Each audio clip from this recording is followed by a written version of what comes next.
Assalamualaikum warahmatullahi wabarakatuh. Semoga Allah senantiasa merahmati kita semuanya. Masih bersama dengan saya, Nyi Kliwon di 5 Menit Merinding. Langsung saja, ini dia ceritanya.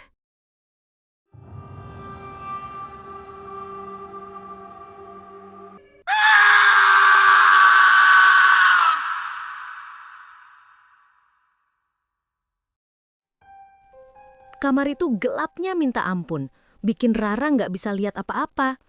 Tapi, tiba-tiba dia dengar suara. Suara yang bikin jantungnya berdebar kencang, rindu yang udah lama terkubur mendadak muncul lagi. Itu suara Randy, mantan kekasihnya yang udah meninggal. Rara nggak percaya. "Rara, sayang, kamu kenapa di sini?" Sosok sama Randy muncul dari kegelapan, ngulurin tangan.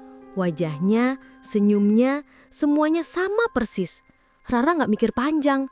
Rasa kangen dan putus asa bikin dia lupa sama peringatan Wati.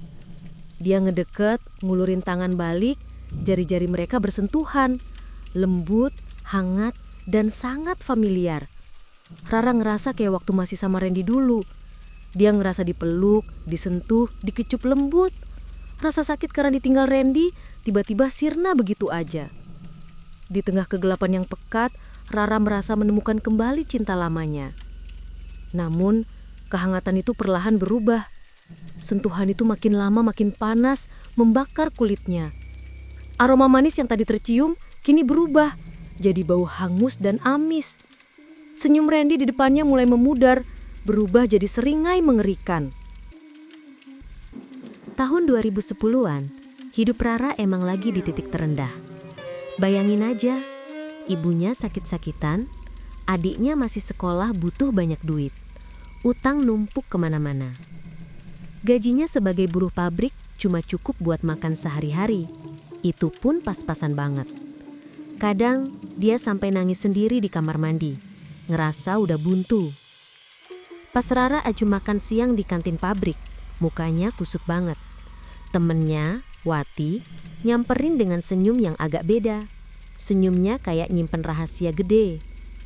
"Ra, kenapa lagi sih? Kok udah kayak setrikaan kusut aja muka lu?" Wati ngomong sambil nyenggol siku Rara. Rara cuma nahala napas panjang. "Biasa Wat, duit, duit sama duit. Pusing gue mikirinnya." Wati senyum tipis.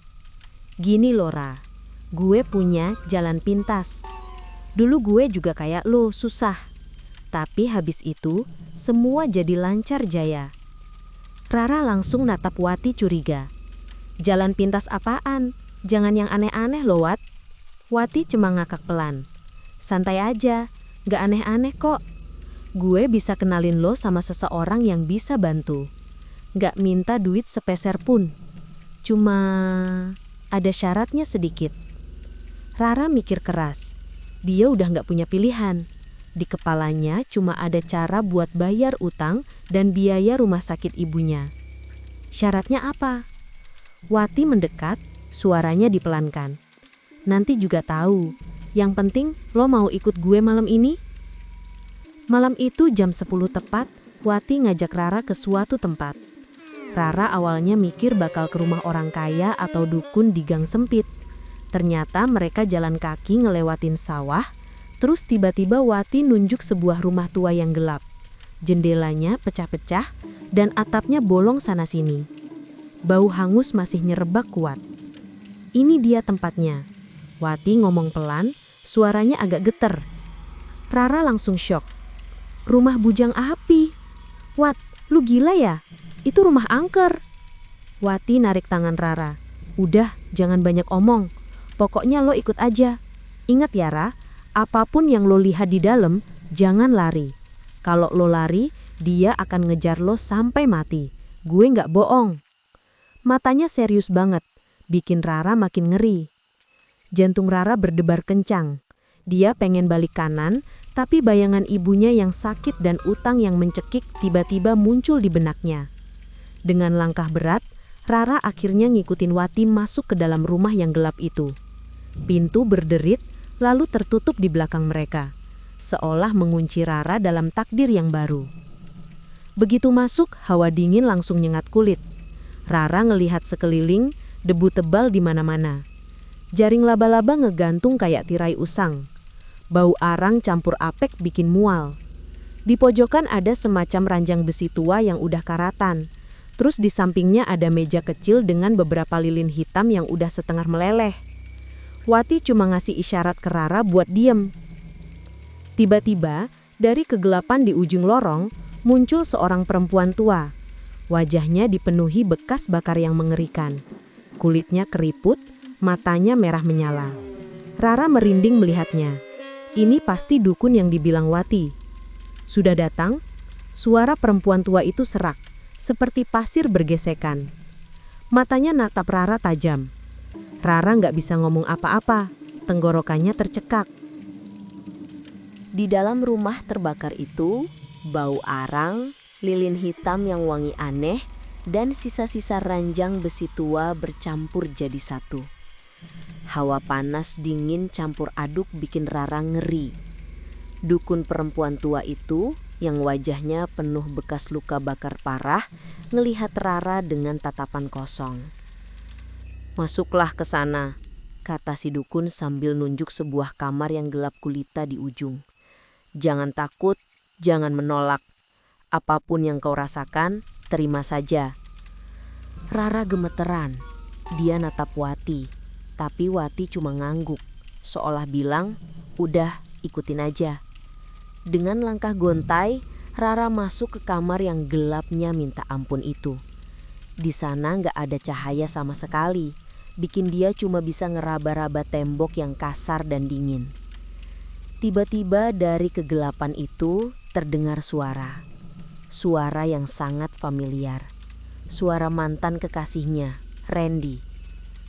"Rara, sayang, kamu kenapa di sini?" Jantung Rara langsung deg-degan. Dia tahu Randy udah meninggal beberapa tahun lalu karena kecelakaan. Kok bisa suaranya muncul di sini? Rara kaget banget, sampai lupa nafas. "Randy, itu kamu?" Rara nyoba manggil, suaranya lirih. Dari kegelapan itu, sosok samar mulai terbentuk. Mirip banget sama Randy. Wajahnya, senyumnya, dia ngulurin tangan, manggil Rara buat mendekat. "Kemarilah sayang, aku di sini, jangan takut." Rara dengan pikiran yang kalut, nggak mikir panjang. Dia udah kangen banget sama Randy. Dia perlahan ngedeket, tangannya nyoba ngeraih tangan sosok itu. Tapi begitu kulit mereka bersentuhan, Rara langsung teriak. Kulit sosok itu terasa kayak arang panas yang baru diangkat dari api. Panas banget bikin kulitnya serasa kebakar. "Ah!" Rara menjerit, narik tangannya. Sosok Randy itu tiba-tiba berubah. Wajahnya meleleh, matanya merah menyala, senyumnya jadi seringai mengerikan. Suaranya berubah jadi berat, serak, dan penuh amarah. "Bodoh, kau pikir aku Randymu? Aku adalah suamimu sekarang."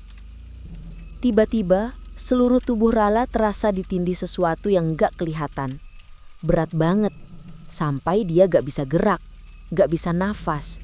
Dia meronta, tapi kayak ada balok besar yang nimpa tubuhnya. Matanya mulai berkunang-kunang, oksigen di paru-parunya menipis. Dia merasakan sentuhan dingin di lehernya, terus tarikan keras di rambutnya. Bisikan-bisikan aneh berbahasa kuno memenuhi telinganya, seolah mantra-mantra sedang dibacakan. Rara berteriak lagi, sekuat tenaga. Tapi suaranya cuma kayak rintihan pelan. Tenaganya habis, pandangannya menggelap. Bau busuk, bau hangus, dan bau amis darah tiba-tiba menusuk hidungnya. Dia merasa ada sesuatu yang merangkak di sekujur tubuhnya, panas dan lengket.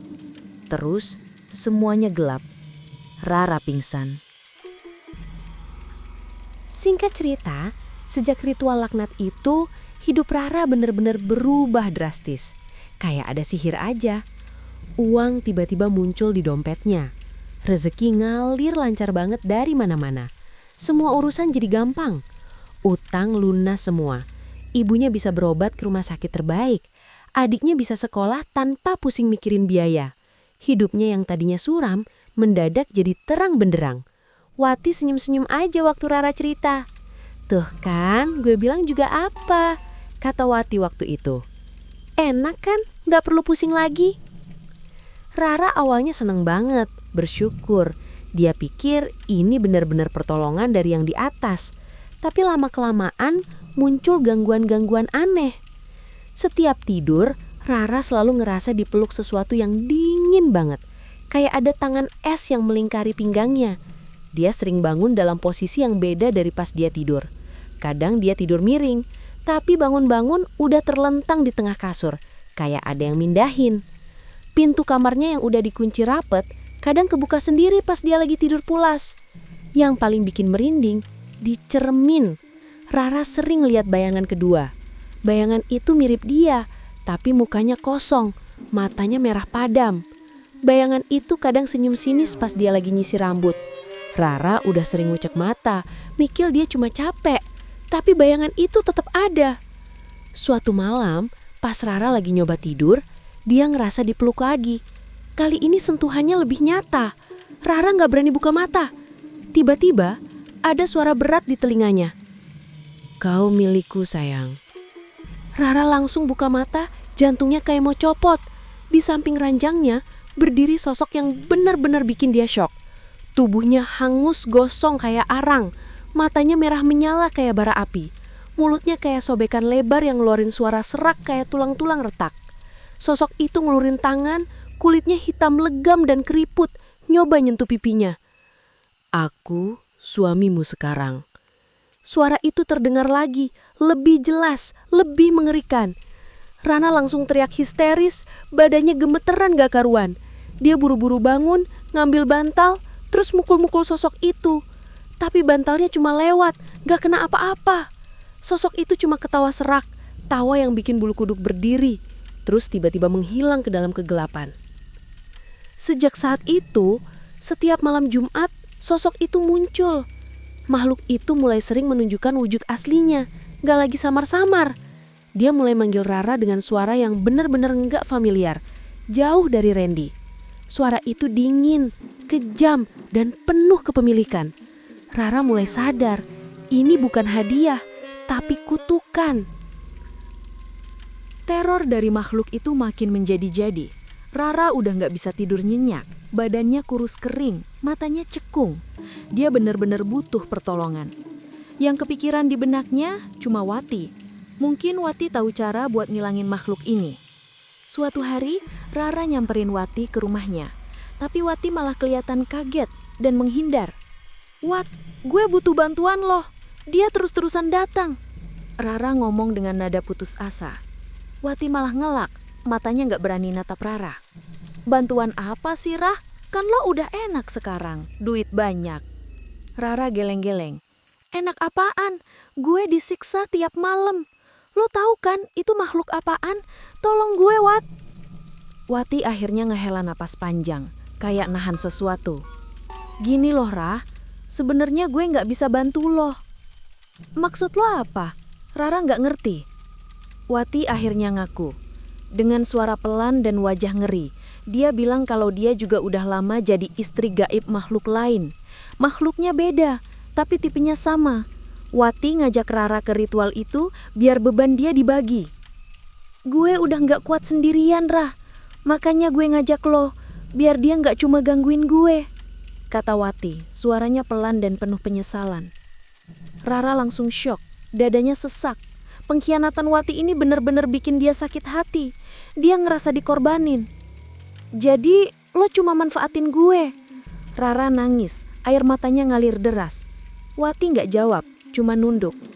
Terus Wati ngejelasin soal ritual Sang Rapitu. Katanya itu bukan cuma ritual pemanggilan biasa. Itu semacam perkawinan gaib yang permanen, gak bisa dibatalin. Makhluk itu akan terus datang tiap malam Jumat buat menagih haknya sebagai suami. Kalau lo tolak, Rah, lo bakar busuk dari dalam, kayak dibakar dari dalam tubuh. Pelan-pelan sampai jadi arang, kayak korban-korban sebelumnya. Wati ngomong, matanya merah. Rara lemas. Dia ingat cerita warga soal korban-korban yang mati gosong di rumah bujang api. Dia nggak mau jadi kayak gitu. Dia nggak mau pasrah. Enggak, gue nggak bakal biarin itu terjadi. Rara ngomong dengan tekad bulat. Gue bakal lawan. Wati natap Rara, kasihan. Lo yakin, Ra? Resikonya mati gosong loh. Gue lebih baik mati ngelawan daripada mati pelan-pelan kayak gini. Rara ngebales dengan suara penuh amarah dan keputusasaan. Dia memutuskan buat ngelawan ritual ini, meski resikonya bisa bikin dia jadi mayat gosong kayak korban-korban yang udah lewat. Dia harus cari cara buat lepas dari kutukan mengerikan ini. Malam Jumat berikutnya, hawa di rumah Rara langsung berubah mencekam. Maghrib aja udah kerasa aneh, kayak ada yang ngawasin dari balik jendela. Rara udah siapin diri. Dia udah ngunci semua pintu, nutup jendela rapat-rapat. Tapi dia tahu, itu semua percuma. Makhluk itu pasti datang. Jam menunjukkan pukul 11 malam. Tiba-tiba, lampu-lampu di rumah Rara mati semua. Gelap gulita. Hanya ada cahaya remang-remang dari bulan yang nyelinap masuk lewat celah gorden. Pintu-pintu di seluruh rumah bergetar hebat. Kayak ada yang gedor dari luar dengan kekuatan raksasa. Suara napas panas memenuhi kamar, seolah makhluk itu udah ada di dalam, ngeliatin Rara. Rara gemeteran di pojokan kamar. Dia ngeliat ke dinding. Tiba-tiba bayangan hitam memanjang muncul, merambat naik kayak laba-laba raksasa. Bayangan itu makin lama makin jelas, bergerak ke arah Rara kayak monster yang siap menerkam. Panas dingin langsung menjalari tubuhnya. Kau tak bisa lari, istriku. Suara serak itu berbisik tepat di telinga Rara. Rara langsung teriak panik. Dia nggak peduli lagi sama pintu atau jendela yang terkunci. Dia langsung lari ke arah pintu belakang, nendang pintu itu sekuat tenaga. Pintu itu jebol. Rara lari pontang-panting ke sawah. Kakinya nginjek lumpur dan rumput-rumput basah. Dia lari sekenceng-kencengnya, ngarep bisa lolos. Tapi makhluk itu jauh lebih cepat. Dari tanah, tiba-tiba muncul asap hitam tebal, bergerak cepat, ngejar Rara. Asap itu kayak punya mata, terus-terusan ngikutin setiap langkah Rara. Rara terus lari, napasnya udah putus-putus. Dia ngeliat ke belakang, asap hitam itu udah deket banget. Kayak siap nangkep.